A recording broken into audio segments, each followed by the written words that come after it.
ସହରର ଏ ଗୋଟିଏ ଭକ୍ତ ଘର, ଆଶ୍ରମ ସହିତ ଓତପ୍ରୋତ ଭାବରେ ଜଡ଼ିତ। ଦୁଃଖରେ ସୁଖରେ, ଭଲ ବା ମନ୍ଦରେ ଆଶ୍ରମକୁ ଯାଆନ୍ତି। ଦୁଃଖଟି ପୂର୍ଣ୍ଣ ମୋଚନ ହଉ ବା ନ ହଉ, କିନ୍ତୁ ତାଙ୍କ ଦୁଃଖଟି ସେ ବଳିବାକୁ ଜଣାନ୍ତି। କେତେବେଳେ ବିରକ୍ତି ହେଇଛି,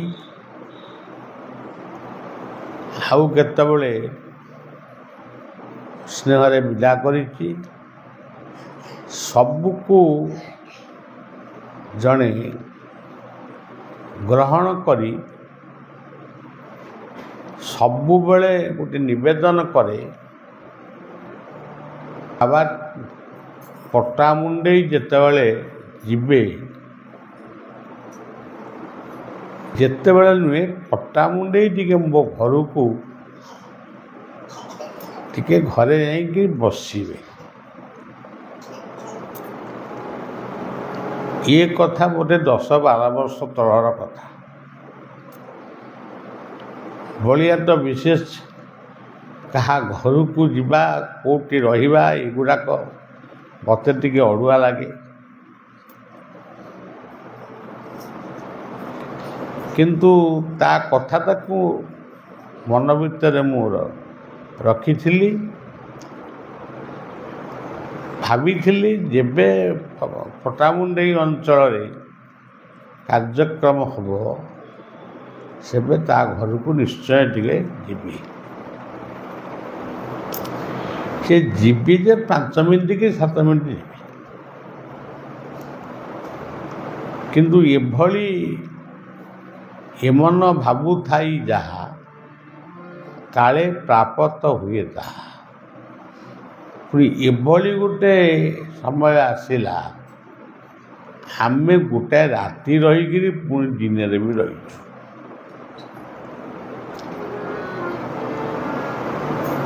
ଏହା କ'ଣ?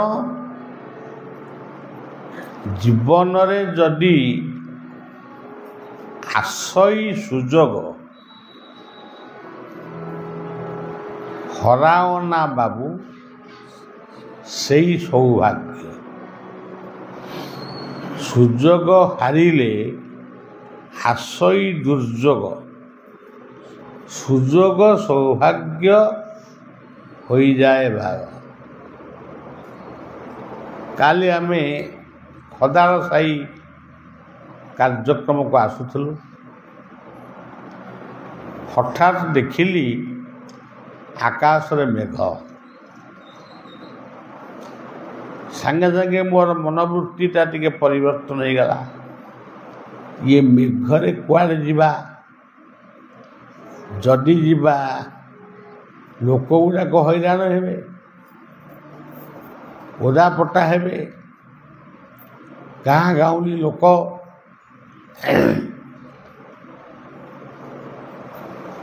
କ'ଣ ବୋଲି ଗୋଟେ କ'ଣ ଚିନ୍ତା କରିବେ। ଦେଖନ୍ତୁ, ତୁଳସୀ ଦାସ ଗୋଟେ ଲେଖିଛନ୍ତି ଗୋଟେ ପଂକ୍ତିରେ, जो जाक शरण लिए सो राखता कलास, उल्टा जले मछली चले बही जाए गजरा। जलर शरणार्थी होउछि माने माछ। माछटा जलर अनुकूलକୁ ଯାଇପାରିବ, ପ୍ରତିକୂଳକୁ ବି ଯାଇପାରିବ। ସ୍ରୋତ ପାଣିରେ ଯାଇପାରିବ, ଧୀର ପାଣିରେ ବି ଯାଇପାରିବ। କିନ୍ତୁ ହାତୀ ମାଛ ଠାରୁ ବହୁତ ବଡ଼। ସିଏ କିନ୍ତୁ ସ୍ରୋତ ଭିତରେ ଯଦି ପହଞ୍ଚିବ ପଡ଼ିବ, ସ୍ରୋତ ତାକୁ ଭସେଇ ନେବ। ତାର ମୃତ୍ୟୁ ହେବ। ଯିଏ ଯାହାର ଶରଣାର୍ଥୀ ସୋରା କଥା କଲା। ଦ୍ରୌପଦୀ ଆମର ପୌରାଣିକ ଉଦାହରଣ ଆମେ ଦେବା। ଦ୍ରୌପଦୀ କୁରୁସଭା ତଳେ ଦ୍ରୌପଦୀ ଆତଙ୍କ କାଳେ କୋଟି ବସ୍ତ୍ର ଦେଲ ହେଳେ ଲଜ୍ଜାରୁ କରିଲ ପାରି। ଯେତେବେଳେ ମଣିଷକୁ ବିପଦ ଆସେ, ବେଳେବେଳେ ଛୋଟ ଛୋଟ ବିପଦ ଆସେ, ସେଗୁଡ଼ାକୁ ମଣିଷ ଖାତିର କରେ ନା। ଏମିତି ବିପଦ ଆସେ ସେ କାହାକୁ ଡାକିପାରେ ନା, କାହା ଆଗରେ ଦୁଃଖ କହିପାରେ ନା, ସେ ନିଜେ ବଞ୍ଚିବ କି ମରିବ ସ୍ଥିର ବି କରିପାରେ ନା। ଏଇଭଳିଆ ଗୋଟେ ମୋମେଣ୍ଟ ମଧ୍ୟ କାହାରି କାହାରି ଜୀବନରେ ନିଶ୍ଚିତ ଆସିବ। ତାର ଉଦାହରଣ ହେଉଛନ୍ତି ମାତା ଦ୍ରୌପଦୀ। ଦେଖୁଛନ୍ତି ଏ ପାଖରେ 5 ଜଣ ଆତ୍ମୀୟ ସ୍ୱଜନ ବହିଛନ୍ତି। ଧର୍ମରାଜ, ଯୁଧିଷ୍ଠିର, ଭୀମ, ଅର୍ଜୁନ, ନକୁଳ, ସହଦେବ ସମସ୍ତେ ଅଛନ୍ତି। ଭୀଷ୍ମ ଅଛନ୍ତି, ଦ୍ରୋଣ ଅଛନ୍ତି, ବିଦୁର ଅଛନ୍ତି, ଧୃତରାଷ୍ଟ୍ର ଅଛନ୍ତି, ଗାନ୍ଧାରୀ ଅଛନ୍ତି, କୁନ୍ତୀ ଅଛନ୍ତି। ସେ ସମସ୍ତଙ୍କୁ ଚାହିଁକିରି ଡାକୁଛନ୍ତି, ମୋତେ ଏ ବିପଦରୁ ରକ୍ଷା କର। ମୁଁ ଏଇ ରାଜବଂଶର ଜଣେ ବୋହୂ, ମୋତେ ବର୍ତ୍ତମାନ ଦୁର୍ଯ୍ୟୋଧନ ଆଜ୍ଞା ଦେଇଛି, ଦୁଃଶାସନ, ସିଏ ମୋତେ ଏଇ କୁରୁସଭା ତଳେ, ଏଇ କୁରୁସଭା ଭିତରେ ସେ ମୋତେ ଉଲ୍ଲଗ୍ନ କରିବ। ଯେତେବେଳେ ଦ୍ରୌପଦୀ ଉପଲବ୍ଧି କଲେ ତାଙ୍କୁ କେହି ସାହାଯ୍ୟ କରିବେ ନାହିଁ, କେହି ଦୁର୍ଯ୍ୟୋଧନ ସହିତ କି ଦୁଃଶାସନ ସହିତ ଯୁଦ୍ଧ ବି କରିବେ ନାହିଁ। ତାପରେ ସେ କ'ଣ କଲେ? 2 ହାତକୁ ଟେକିଦେଲେ। ଲଜ୍ଜା ନିବାରଣ ପାଇଁ ଯେଉଁ ହାତଟାକୁ ନିଜ ପାଖରେ ରଖିଥିଲେ ତାକୁ ବି ଉଠେଇଦେଲେ।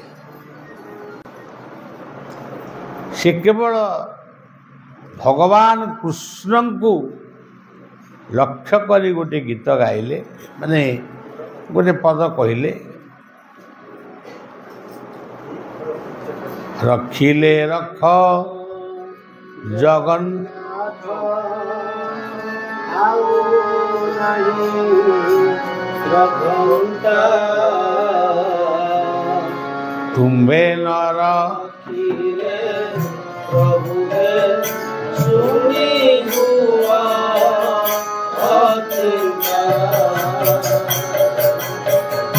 ରଖିଲେ ରଖ ଜଗନ୍ନାଥ ଆଉ ନାହିଁ ରକନ୍ଥା,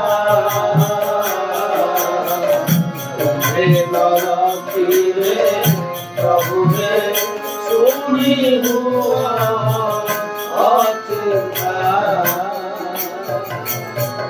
ସେ କହିଲେ, ପ୍ରଭୁ ଆପଣ ଦ୍ୱାରିକାରେ ଅଛନ୍ତି,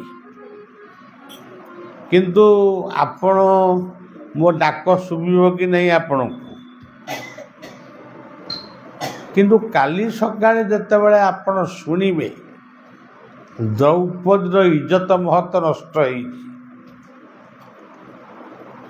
ଆପଣ ଯଦି କିଛି ବ୍ୟସ୍ତ ହେବେନି, ଖାଲି କହିବ ହଉ ହେଲେ ହେଲା, ଏମିତି ହେବାର ଥିଲା ହେଲା, ତାହେଲେ ମୋର କିଛି ଦୁଃଖ ନାହିଁ।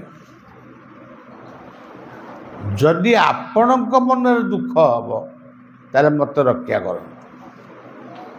ମୋ ମନରେ ଦୁଃଖ ହେବ କି ସୁଖ ହେବ ମୁଁ ସେଥିପାଇଁ ଆପଣଙ୍କୁ ଡାକୁନାହିଁ। ଆପଣଙ୍କ ମନରେ ଯଦି ଖୁସି ହେବ ଆପଣ ମୋତେ ରକ୍ଷା କରନ୍ତୁ। ଏତିକି ବେଳେ କୃଷ୍ଣଙ୍କର ମନେ ପଡ଼ିଛି ଏଇ ଦ୍ରୌପଦୀ ମୁଁ ଆମ୍ବ ଖାଇଲା ବେଳେ ଆମ୍ବ ଟୋଟାରେ ବସିକିରି ଆମ୍ବ ଖାଉଛୁ ପିଲାମାନଙ୍କ ମେଳରେ। ଆମ୍ବ ଖାଉ ଖାଉ ଛୁରୀରେ ଟିକେ ହାତଟା ମୋର କଟିଗଲା। ଯେତେବେଳେ କଟିଗଲା ସେତେବେଳେ ରକ୍ତ ବୋହିଲା।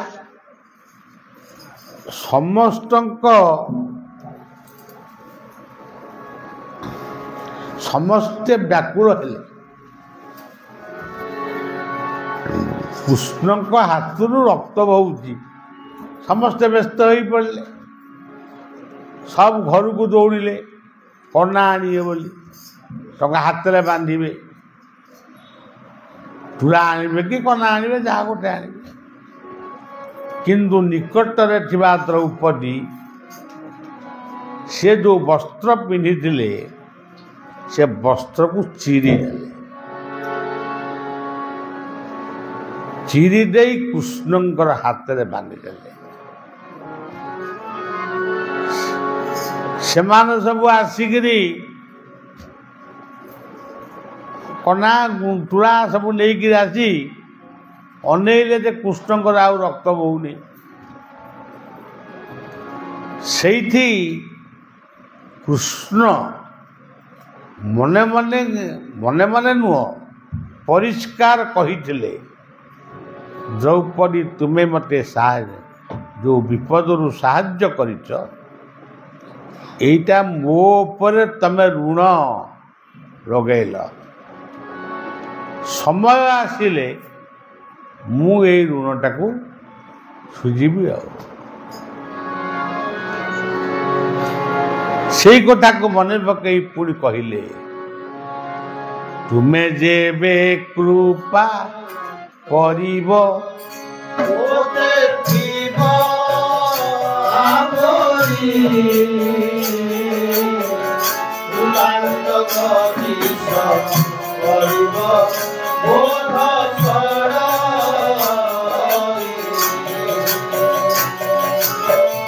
ତୁମେ ଯେବେ କୃପା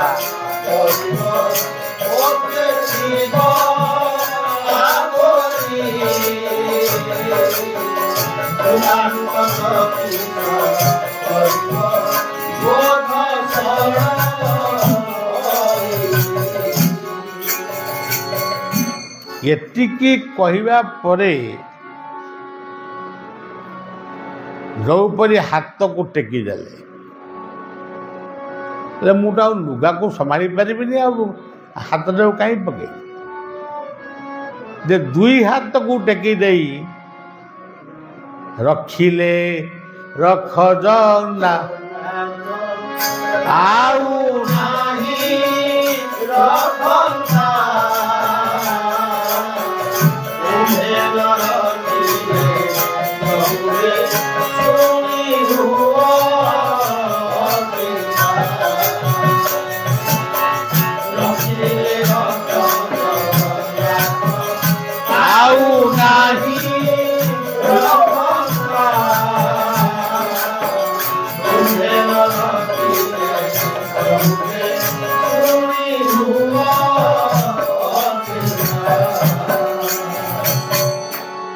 ଦ୍ରୌପଦୀଙ୍କ ଭିତରେ ଯେଉଁ ଆତ୍ମଶକ୍ତି ଥିଲା ସେ ଏତେ ପାୱାରଫୁଲ ହେଇଗଲା। ସେଇ ଗୋଟିଏ ବସ୍ତ୍ରକୁ ସେ ଟାଣିଲା, ତାକୁ ଲାଗିଲା ମୁଁ କୋଟିଏ ବସ୍ତ୍ର ଟାଣିଛି। ଭାଇ ଆଉ ମୁଁ ପାରିବିନି କହି ମୂର୍ଚ୍ଛା ଗଲା। एकथा मु कहीं कहली जी जार शरणार्थी मीन बा माछ से जलर शरणार्थी तेणु जल भितर से अनुकूल बही पारे प्रतिकूल बही पारे हाथी किंतु बड़ जंतु बड़ जीवटे से पानीर शरणार्थी से स्रोत मुहरे पड़े से मर तेणु आपण माने गोटे एतिकी कथा देखंतु जे ये गोटे सुजोग सकाळु कौन कौट सभा है सकाळु सकाळु कौन कौट गोटे एमतिया सभा पट्टामुंडे कौट न हो केजाणी किए कर मुझे बलिया आसी तो जगन्नाथ मंदिर को जगन्नाथ रथरे गोटे वर्ष मु छेरा पहरा करी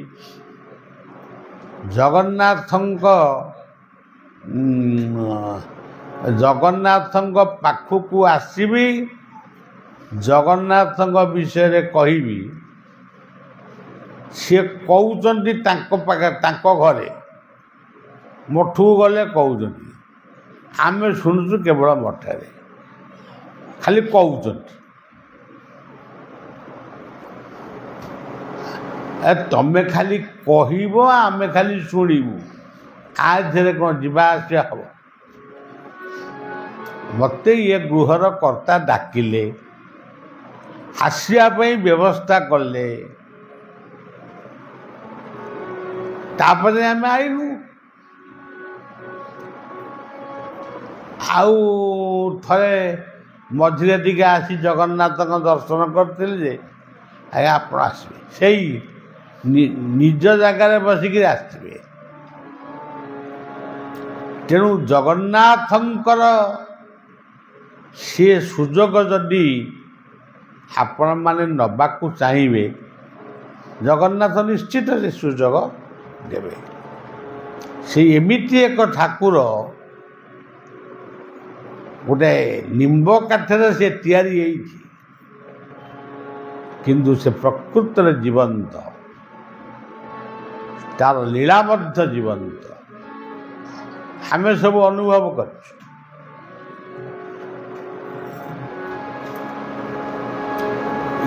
जो जगन्नाथ थिले प्रथमे जाकू बलिया छेरा पहरा करथिला से जगन्नाथ को देखिले मत डर मारुला एते तांकर महिमा थिला किछि दिन पर शुणिली से बाबू माने आमे तो बाबा लोक तांको मूल लगी बू आम मूल आ ये बाबू माने सबू ताकू नव कलबर करते माने लोक बुझिबे जे केते माने एमानकर भक्ति एमाने नव कलबर करते जगन्नाथ को से पुराना मूर्ति को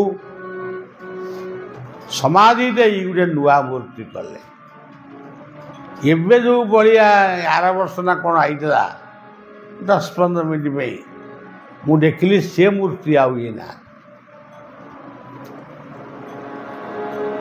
जार जे मंत भाव देखी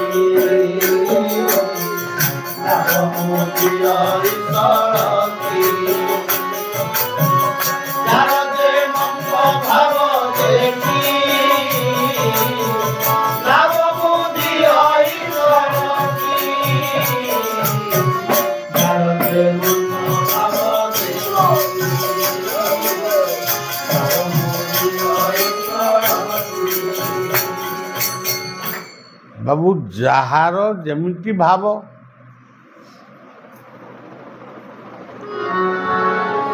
माने भागवत पद गुड़ाक बोझे रही कौन केते कथा कहब भक्ति रे प्रीति नहीं जार देखाहु नभे नभय भक्ति रे प्रीति नहीं जार देखाहु नभे नभय भक्ति रे प्रीति नहीं जार देखाहु नभे नभय आम यही बहीचु जदि भक्ति आमको बसई जदि प्रीतिटा रही आम कौन ये बसबू आमको से घर को जना चल रे उठ बेड़ेंगी बांध आम सेमतिया लोक प्रीतिटा थिबा जाके थिबू जदि प्रीति सैला आम काम सैला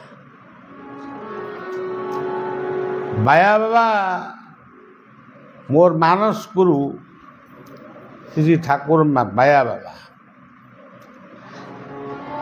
जड़े बाबू तांको सबुदिन कहते बाबा टिके आम घर को जाते टिके पाद पकई आसवे अनेक दिन पर बाबा ता घर को कहले मन को मन कहले तू पूरा कहलु तो घर को जावाई चले आज जा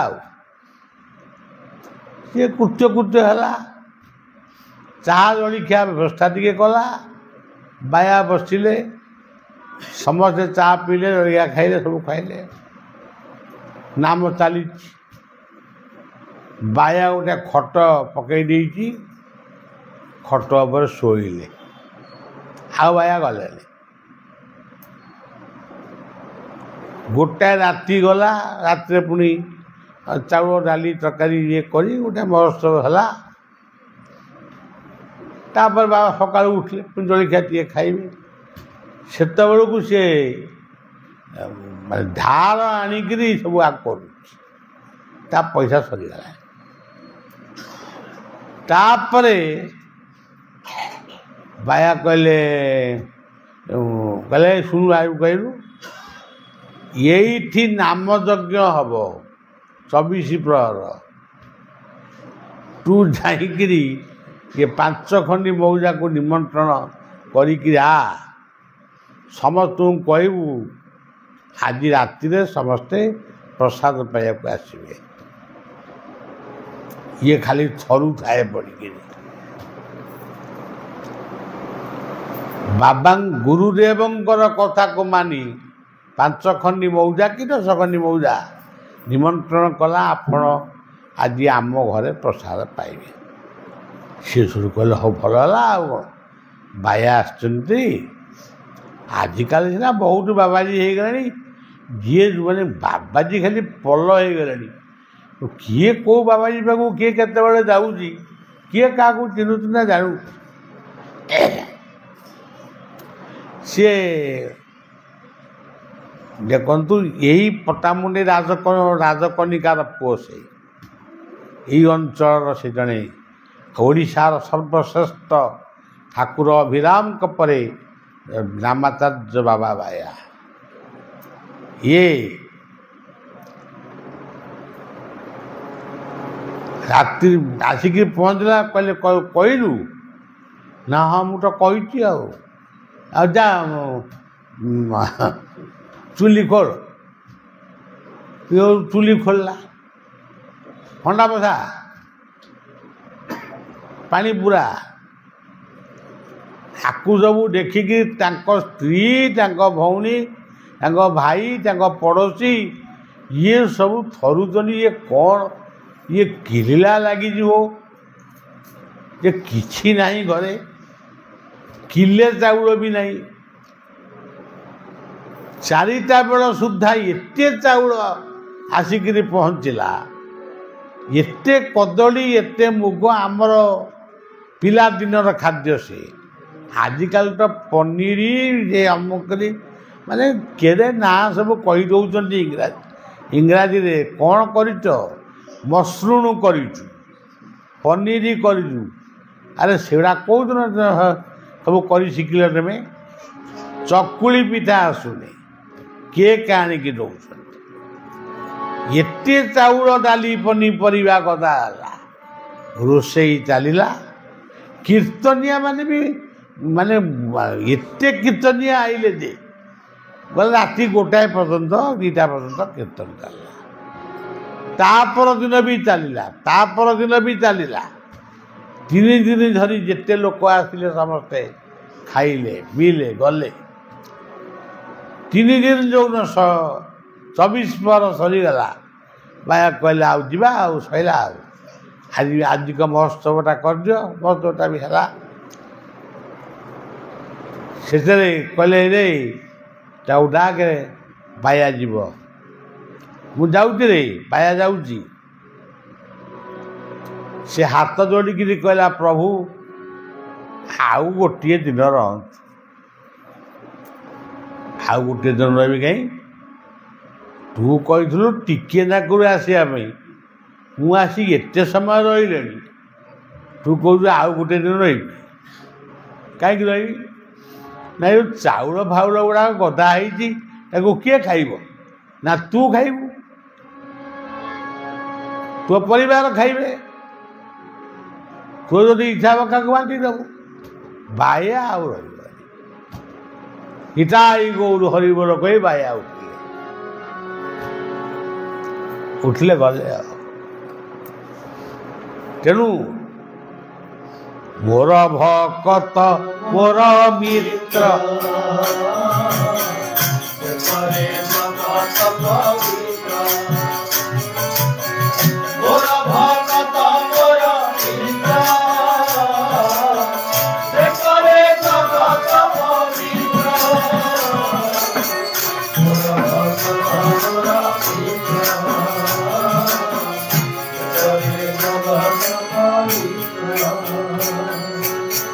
ସେଇଭଳିଆ ମହାପୁରୁଷମାନଙ୍କ ସହିତ ଆମେ କିଛି ସମୟ କଟେଇଛୁ। ସେଥିପାଇଁ ଆମେ କୃତାର୍ଥ। ମୋତେ ସେ ଶିଶୁ ଅନନ୍ତ ବୋଲି ଡାକୁଥିଲେ। ସେ ଶବ୍ଦ ଆଉ କେହି ଡାକୁନାହାନ୍ତି। ସବୁ ଡାକୁଛନ୍ତି ବଳିଆ ବାବା, କିଏ ଡାକୁଛନ୍ତି କାଳିଆ ବାବା, କିଏ ବି କହୁଛନ୍ତି ଭଣ୍ଡ ବାବା, କିଏ କହୁଛନ୍ତି ତନ୍ତ୍ର ବାବା, ଆଉ କିଏ କଣ। କିନ୍ତୁ ସେଇ ଡାକୁଥିଲେ ଶିଶୁ ଅନନ୍ତ। ତେଣୁ ସଜ୍ଜନ, କଥାଟି କାହିଁକି ଏକଥା କହୁଛି? ଭକ୍ତି ଗୋଟେ ଏମିତି ଜିନିଷ, ସେ ସବୁ କଥାକୁ ଓଲଟେଇ ଦେବ। ଯଦି ଭକ୍ତିରେ ଯଦି ଅହଙ୍କାର ରହିବ, ମୁଁ ବାବାଙ୍କୁ ଆଣିଲି, ମୁଁ ଏମିତି କାମ କଲି, ଏମିତି ଲୋକ ଆଇଲେ, ଏମିତି, ତାହେଲେ ସେ ଭକ୍ତିଟା ସେଇଠି ବରଫ ଭଳିଆ ମିଳେଇଯିବ। ଯଦି ମନ ଭିତରେ ସମର୍ପଣ ଭାବ ରହିବ, ମୁଁ କିଛି କରୁନି, ନିଜେ ଭଗବାନ ସେ କାର୍ଯ୍ୟ କରୁଛନ୍ତି। ଆର ବହୁ ପ୍ରମାଣ ବି ଆମ ପାଖରେ ଅଛି। ପୁରୀର ଗାୟତ୍ରୀ ମଠରେ ଯେତେବେଳେ ଆମେ ଯଜ୍ଞ କଲୁ, ବହୁତ ଦିନ କଥା ହେଲାଣି, ପ୍ରଥମରୁ ଗୋଟାଏ ଲୋକ ତା ଭିତରେ ରହିକି ତା କାମ ହେଉଛି ଖାଲି ଝାଡ଼ୁ ମାରିବା। ସେ ଲୋକଟି ଶେଷ ପର୍ଯ୍ୟନ୍ତ ରହିଲା। ଯେମିତି ପୂର୍ଣ୍ଣାହୁତି ସଇଲା, ନଗର କୀର୍ତ୍ତନ ସଇଲା, ମହୋତ୍ସବ ସଇଲା, ସବୁ ଭଲ ପ୍ୟାଣ୍ଟ ସାର୍ଟ ପିନ୍ଧିକିରି ବାହାରିଲା। ଆମେ କହିଲୁ ତମେ କିଏ? ନା ଆମେ ଗୋଟେ ସାଧାରଣ, ଏଠି କାହିଁ ଆଇଲ? ନା ଆମକୁ ପଟା ହେଇଥିଲା ଆଉ ଆସିଲୁ କ'ଣ? ଏମିତି ହେଇକିରି ସେ ଲୋକଟା କ'ଣ ସିଆଇଡି ନା କ'ଣ ଏମିତି କ'ଣ କହୁଛି। ତାପରେ ସେ ଲୋକଟି ଆଉ ନଥିଲା। ତେଣୁ ସବୁବେଳେ ଭକ୍ତ ନିର୍ଭୀକ ହେବା ଦରକାର। ଯାହାର ଭକ୍ତି ନାହିଁ सी सब कुंतुरु कुंतुरु हम हाँ इटा करा सीटा करा यहाँ काले हो पार का न हो पार निर्भीक हुआ निर्भीक हुआ निर्विकार हुआ सबू पाइब समर्पित हुआ आ खाली मुहर कह समर्पित पेटरे थी ये मोर सड़ा से मोर ना गोटे समर्पित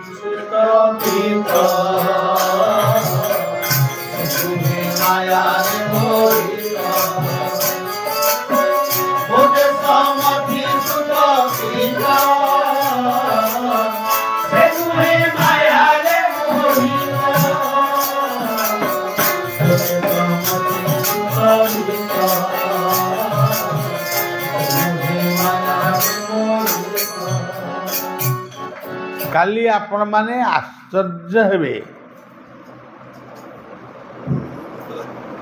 माने 2 किलोमीटर अंतर रे 2 किलोमीटर दूर 2 किलोमीटर हम कि कौन मेघ बरसुची आमे भी मेघ भितर गाड़ी ठिया करके रहिलु मु केवल कहूଥାଏ जे गोटे पद अच्छी मत ये दुर्गति जिते नवा दई तुम्भ निंदा लाजे मोर आ लोक गुड़ाक हैरान हे किंतु आमे आउ टिके दूर को गला को शुकिला खड़ खड़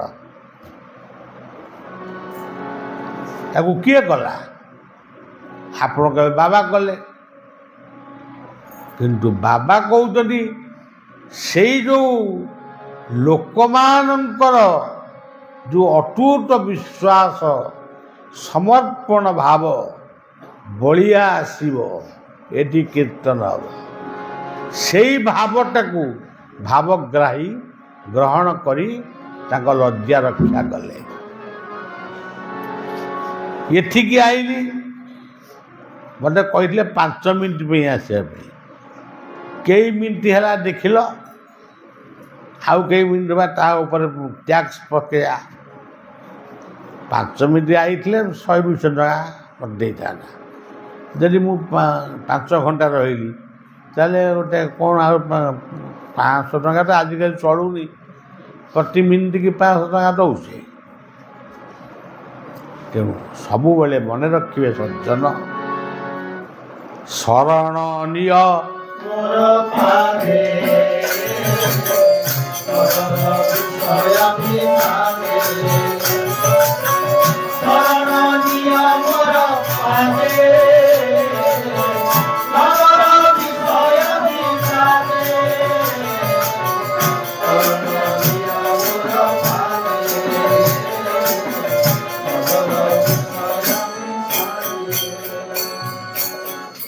ये अंचलटी जगन्नाथंकर क्षेत्र एटी बड़ बाबाजी राधारमण देवंकर मठ अच्छे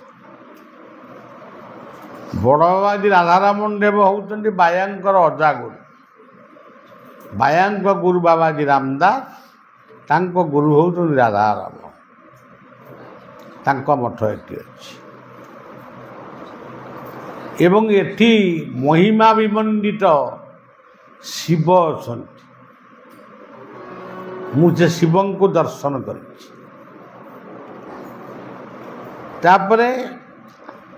ये हूँ केन्द्रापड़ा जिला बलभद्रंकर क्षेत्र एवं ता सहित आउ गोटे क्षेत्र एटी अच्छी ताऊ कई मने पकौ नाहंती लक्ष्मी बराह क्षेत्र तेणु लक्ष्मी बराह क्षेत्र आली आमे ये सब को भूली गल केवल जगन्नाथ कौन गुड़े आमको देवे भाविकी आम सियाड़े जाऊँ आड़ को कई मन दौना तेणु सज्जन आज से भाया महान क्षेत्र महान भूमि रे गोटे परिवार भितर बसी सत କିନ୍ତୁ ପଟ୍ଟାମୁଣ୍ଡେଇ ଆଳି ରାଜକନିକା ଠାରୁ ଆରମ୍ଭ କରି ଯେତେ କେନ୍ଦ୍ରାପଡ଼ା ଜିଲ୍ଲାର ପ୍ରତ୍ୟେକ ବ୍ୟକ୍ତିଙ୍କୁ शुभेच्छा दौची नमस्कार करुँची समस्तंकर मंगल हो समस्ते भलरे रुहंतु समस्त परिवार वैकुंठरे परिणत हो एति कथा कही मो कथा को शेष करुँची नाम कर जय जय राधा गो जय जय राधा रमण हरि बोल।